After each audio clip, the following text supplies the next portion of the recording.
Welcome back, everybody, to the Versus Games League Cup here in Oviedo, Florida. We are about to get started with our top cut. Our top 8 players have been determined. Brendan Nussear, Joe Carlino. Brendan, it's been an incredible season finale, hasn't it? It's been really great today. I mean, I love this whole season altogether. We've had so many ups and downs throughout the whole season. So many amazing battles, so many amazing players today. It's all going to be coming to an end, but we just got a little bit more. We got our top cut for today's VG Cup. You are absolutely right. And our bracket, as you guys see on the screen, it is going to be Patrick Connors versus Elise Johnson, Jonathan Martin versus Riley Wilcox, Carrie Diartona versus Andrew Figueres, and our stream match, Christopher Baez versus Alexander Phibbs, who apparently is a relative nobody. I mean, we don't have a photo of him. Well, we gotta go get one. We need a photo of Alexander. We're gonna have to go find one somewhere. We will have to find one of the young man. We'll just go on his Facebook and go find it and plaster it on there. But looking at the matchups itself, Carrie and Andrew, they have built together. Jonathan and Riley, we saw that matchup on stream in round 2. Riley absolutely just went crazy with his performance against Jonathan. Patrick versus Elise. Elise is one of the best South Florida players. Patrick Connors, the reigning defending NAIC champion. And then there's Christopher and Alex. And don't get me wrong, Christopher and Alex, they're great players. Well, I think, wasn't it Christopher that won the cup back in it was in Reg G a few months ago. Yeah, I think he was the one who won the cup back in January, the 50-person cup that we had. Yeah, I remember that pretty clearly right now. Yeah. Yeah, so, I wouldn't cut him short or anything. Neither would I cut Alex short, neither. I wouldn't cut them short, but it's just, always fun to do that. We gotta respect our players, man. But we do have our 2 trainers here, Alexander Phibbs and Christopher Baez. Christopher Baez, top 128 at the Toronto Regionals. That is really impressive. Hey, not too bad right there. Today he's got Lunala on his team, so that's something we haven't seen so far today.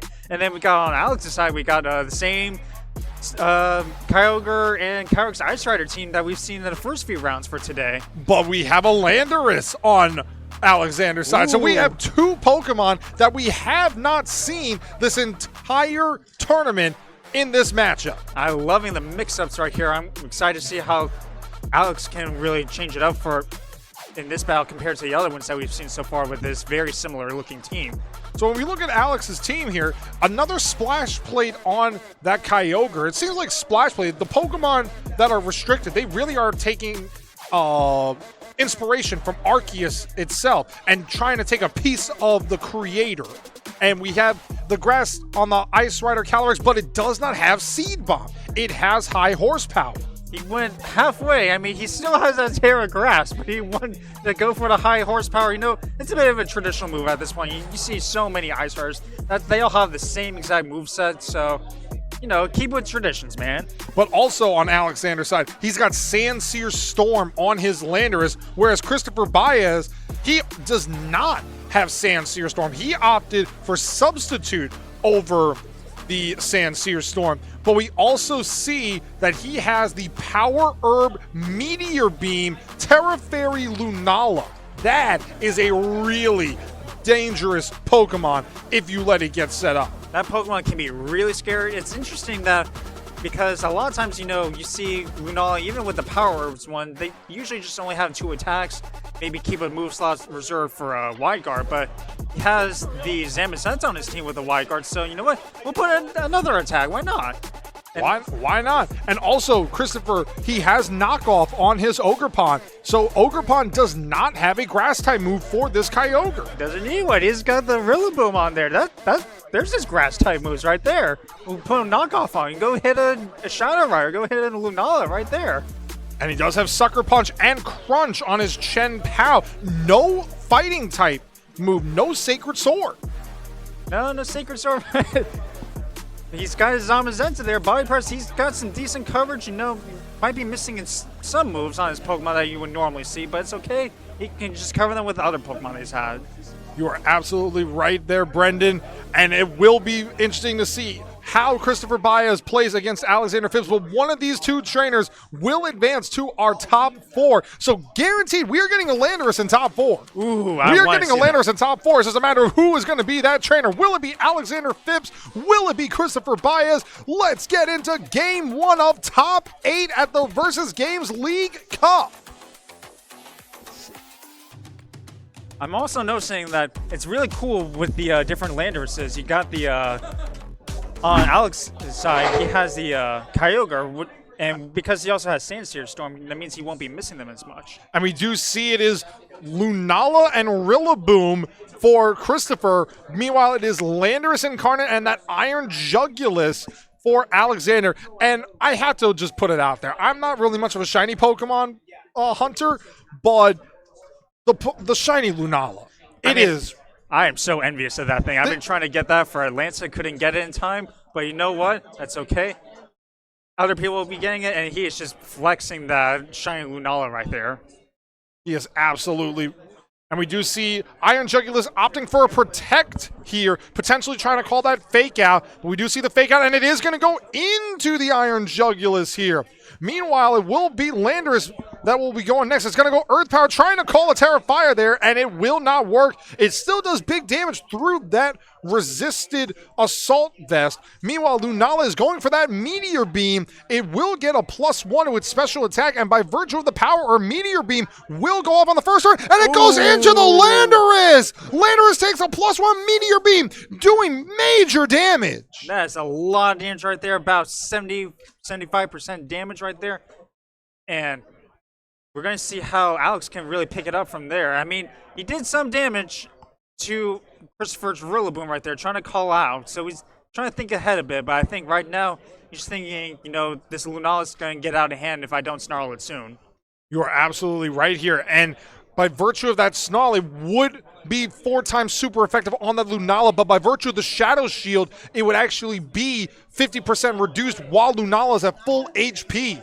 And Alexander is going to activate his Terra Orb here. He is going to go into the Iron Jugulus, and this Iron Jugulus, I think this robot is having a little bit of a virus because it has turned very poisonous right now. Holy moly.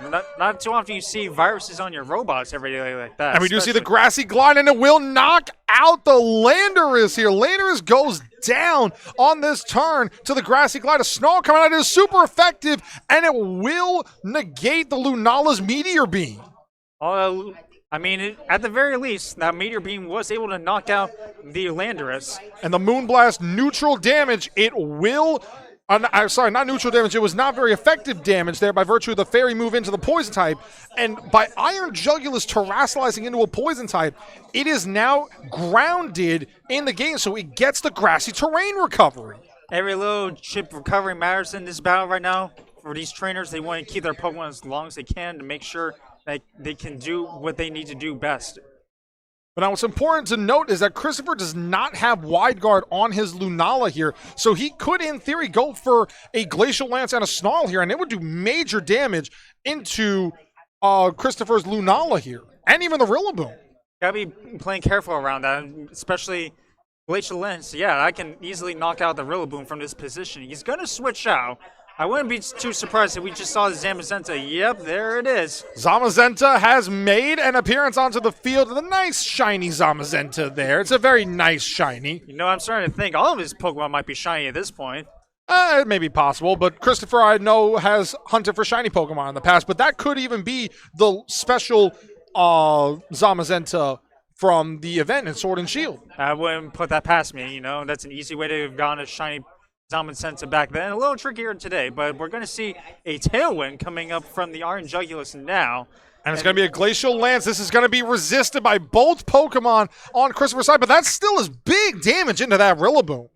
Does some damage. It's going to get a U-turn. Does a bit decent damage and just go back to Christopher's party. He's going to switch out. I want to see how he adapts to the current positioning right now in this battle. Going to bring back in the Lunala again. But what's important to note here is that the Lunala, by virtue of the Zamazenta being out on the field, Zamazenta can go for the Wide Guard and prevent the Snarl from attacking that Lunala here. No, that's exactly right now. So, and Alex will have to think twice about the moves that he wants to use, with Zamazenta being able to protect Lunala from any snarls, it's going to be a lot trickier to take that thing down, especially even with the Calyrex Ice Rider on the field. Won't be able to do any Glacial Lances either. Wouldn't be able to do Glacial Lances, but it can only go for the high horsepower, which right now is super effective. And because Rillaboom just terastallized, Zamazenta cannot terastallize into a Dragon type here. And there is the Wide Guard potentially trying to call a Snarl on the Iron Jugulus, but it's going to be the Hurricane, 70% accurate, and it hits the Zamazenta. Good damage into the Zamazenta, no confusion, and the high horsepower doing big damage in return. Very good damage indeed. It's got a Moongeist beam coming from the Lunala into the Calyrex. And it will do enough to knock out the Calyrex. Calyrex is down for the remainder of this battle. Now, what's important to note here is that if Alexander has that Kyogre in the back, Kyogre can only use Thunder and Hydro Pump right now against that Lunala because of Wide Guard. But by virtue of the rain being set up here with the Drizzle, Hurricane always will hit that Zamazenta. And also still, even if he can't use his water spouts, he still has plenty of options in the back. He has Hydro Pump, Rain Boosted, and a Splash Plate. That is going to do some major damage to any Pokemon on Christopher's side of the field. You are absolutely right there, Brendan. We do see it is the Wide Guard once again. So to try to prevent a Snarl coming out here. Is it the Snarl? It was the Snarl on the Iron Jugulus. It will protect the Lunala for this turn. Lunala will not take any damage, but Kyogre will be faster by virtue of that Tailwind. It goes for the Hydro Pump and it misses! No! It misses the Zamazenta! And a Trick Room! Lunala has twisted the dimensions! Speeds are in reverse right now. Now Christopher's Pokemon are no doubtly a lot faster. Maybe, especially with, I believe the Tailwind is still up, isn't it? I believe so. The grass just disappeared from the battlefield. This will be the last turn of Tailwind. So in theory, you can go for something like a double protect here on Alexander's side and make sure that your Tailwind gets stalled out. And that would also mean that Kyogre is slower than the Zamazenta. Kyogre slower than Zamazenta. You still got plenty of turns in the rain left. Try to stall it out. Put yourself in a better position to try to seal up this game one right here.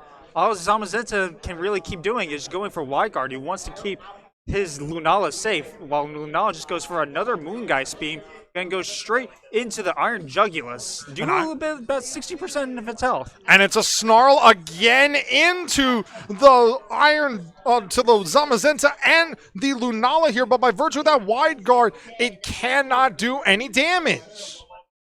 Tailwind is out, so now Alex can really take advantage of the Trick Room that was voluntarily set up for him by Christopher's own Lunala. We'll see how these speed interactions are between Lunala and Kyogre. I wouldn't put it past me to see if the Kyogre is able to launch a big Hydro Pump. It's a Hydro Pump, and it does big damage. There's the Moongeist Beam into this Iron Jugulus here, and it's going to knock out the Iron Jugulus, but more importantly, the Zamazenta is still alive. It still can do what it wants to do in this battle.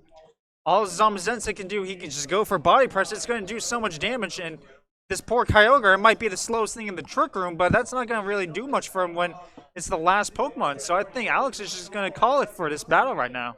Alex is going to see the writing on the wall here. He has surrendered game number one. That Lunala putting out Trick Room right at the best possible moment and ensuring that Christopher takes this game number one. See how Alex can really decide what he wants to do for game two. Got for a lot of adjusting right there. He did pull off some pretty good ideas for game one, but I'm really curious to see what he can do for game two.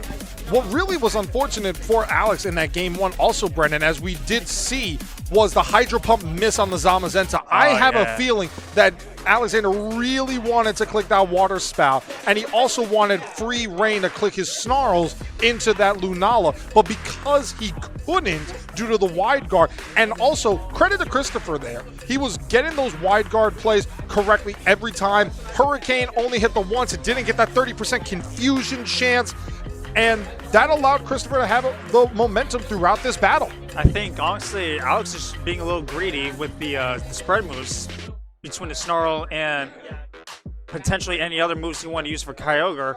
As long as that Zamazenta's around, you gotta be able to knock it out just so that way you can do your spread damage more, especially when your Iron Jugulus has the Snarl. It can do so much against the Lunala, but you gotta be not so greedy with that.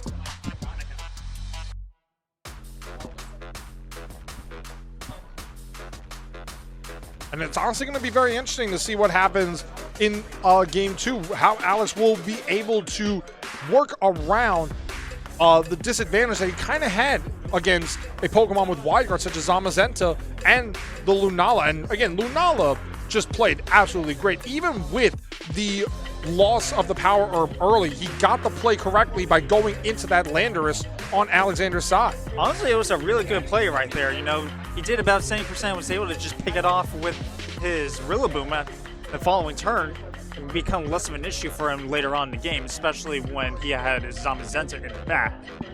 We're going to get into game number 2 here as Christopher leads with his Landorus and Rillaboom, and Alexander making a little bit of a change up here, bringing out his Amoonguss and Calyrex as well. You know, I'd be surprised if Christopher in this position got 2 Pokemon that are very weak to ice type attacks. You might have to consider switching or terastallizing before taking a big Glacial Lance.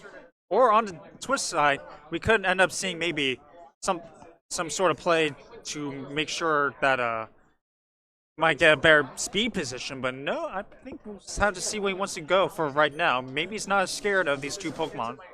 And we do see that Calyrex going for that Protect here to try to stall out this Fake Out here. Fake Out will go into the Calyrex slot here, but what's important to note is that Christopher does have access to Substitute here, and he does go for the Substitute, trying to bait out the Spore into the Landorus slot here, which would fail behind a Substitute. However, Rillaboom was the target, and because it is still a Grass type, it is immune to the Spore. He's probably anticipating some sort of switch, especially when both of Christopher's Pokemon are very weak to ice moves. But at the very least, he can keep Landorus around a little more with that Substitute up. It doesn't even have to worry about Spores either. So he has himself in a very good spot right now, despite the type disadvantage. He absolutely has him in a good spot here. Christopher can potentially even just go for a Protect here to try to call a Trick Room on the side of Alexander here, or even U-turn into someone like a Lunala in the back. That would be very interesting to see some sort of adjustment right there, but we are going to see a terastallization with the Calyrex into the Grass type, so this is going to be a pretty defensive one right here. We don't have any C-Bomb, but it's okay because now we'll be able to take better hits from the Landorus. And it's an Earth Power into the Amoonguss here. That is big damage with the Sheer Force and the Life Orb combination. We do see a U-turn come out, and it will bring Amoonguss down into the red with the Rocky Helmet damage. Rillaboom also will switch out here and can bring in something like that Zamazenta. Zamazenta would be great in this position right now. Easily resist any oncoming Glacial Lances. He's already got the +1 defense from his Dauntless Shield ability, so it's going to be very interesting to see how Alexander can make any sort of adjustments in this current position right now. And because Amoonguss went for the Pollen Puff here, that will go into the Calyrex, and because it is a healing move by targeting an ally, it's just going to be not effective at all. Pollen Puff is, that's going to help out. I was not actually aware of that. Huh. Yes, if you use it on an ally and they're at full health, the move actually full health, that's right. I almost thought it was something else. My bad. But yeah, we got a Calyrex right now. It can't do much. It can maybe go for high horsepower, but that's not going to do you much. Especially with the Zamazenta around, it's really going to make it a lot harder for Alex to take down. He does have some Pokemon in the back that might be able to help out a little more than his Calyrex right now.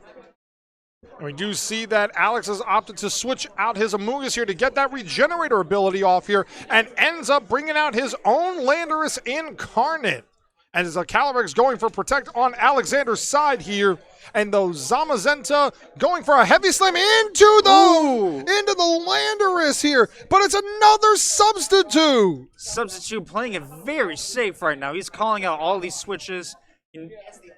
He's doing big damage to whatever was coming in on the Amoonguss side. If it was just going to be Amoonguss staying in. Switch it out. It's going to be very interesting to see what happens here. Here comes another heavy slam. It will knock out the Landorus. Just get rid of Landorus just right then and there. And then we're going to see what this Landorus can do. Just go for a raw sludge bomb right into that Calyrex. And that is big damage with the sheer force and the life orb. And this Calyrex is suddenly at low HP already, Brendan. My goodness, it's going to be so hard for Alex to be able to pick it up from this point on. That Landorus is just doing numbers to his Pokemon. We do see that the Zamazenta will get the healing off, and then Calyrex gets healing off here. And we saw how much that body press did to Kyogre in the last game. This is what's very interesting.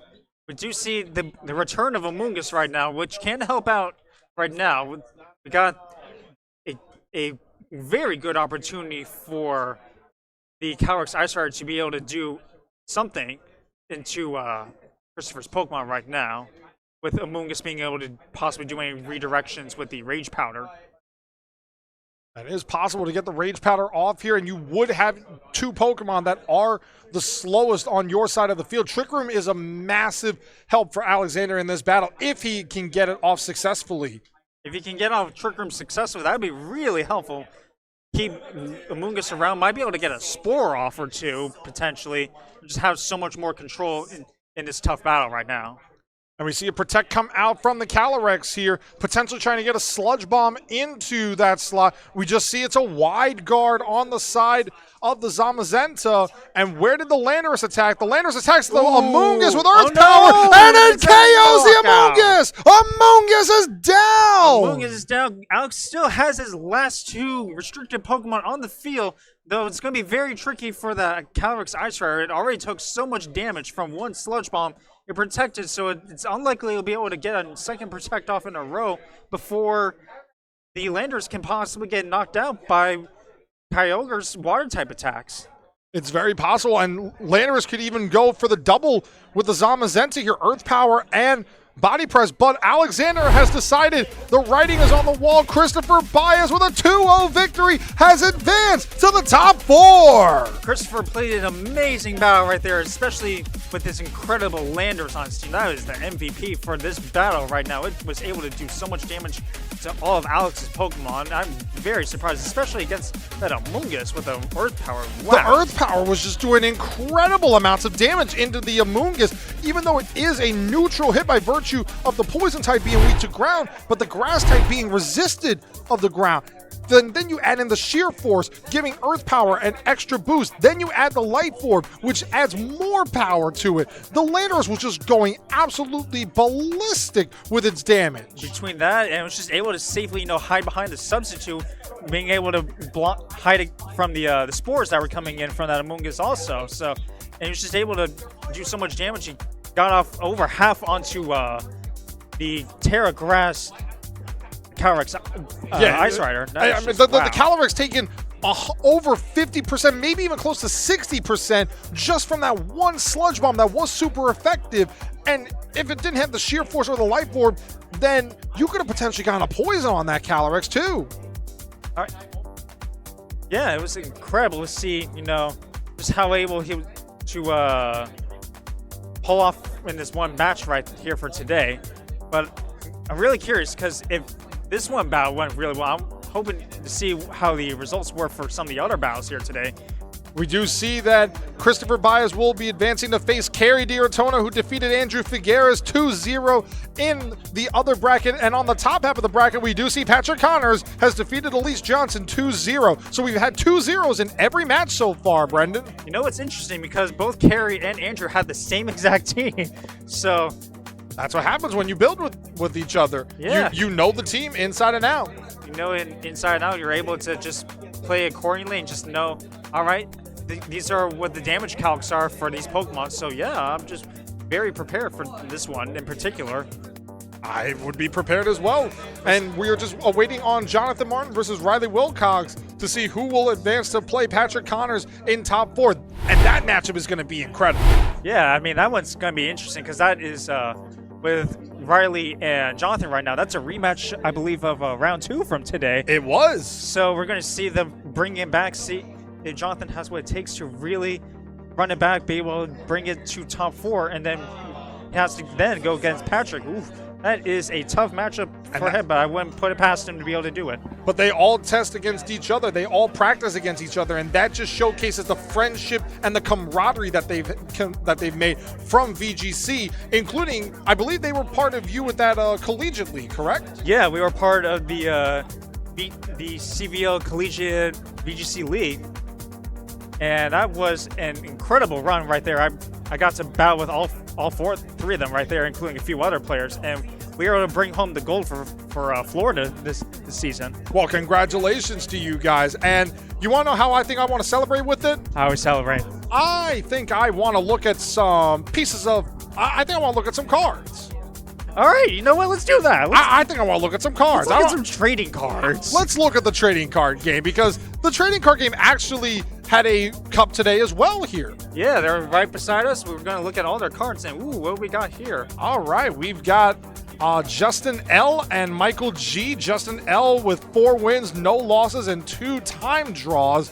And Michael G. with 4 wins and 2 losses. Very impressive here. They both have, looks like, psychic type decks. I'll be honest, I'm not too informed on current meta for TCG, but all I know about the TCG, honestly, is EX cards are like 2 prize cards, and V stars like 2 prize cards, and yeah. I think the Mega Evolution is now 3 prize cards. If you knock it out, it's like 300 HP or something like that. Are there Megas back in TCG? Megas will be back, I believe, September, if I'm not mistaken. Oh, heck yeah. I'm excited for that. Yeah, because they showed 2. It was Mega Lucario and Mega Gardevoir, I believe, were the 2 like feature cards. Oh, those are like some of the staples of just Mega Pokemon in general. Everyone loves those 2 Mega Pokemon.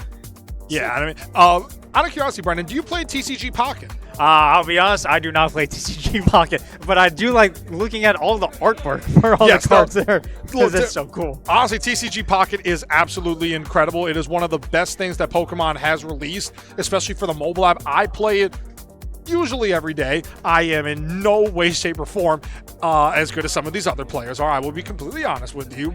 But looking at some of the decks that people have made, like Jody Azzarelli has been playing really well with his TCG Pocket.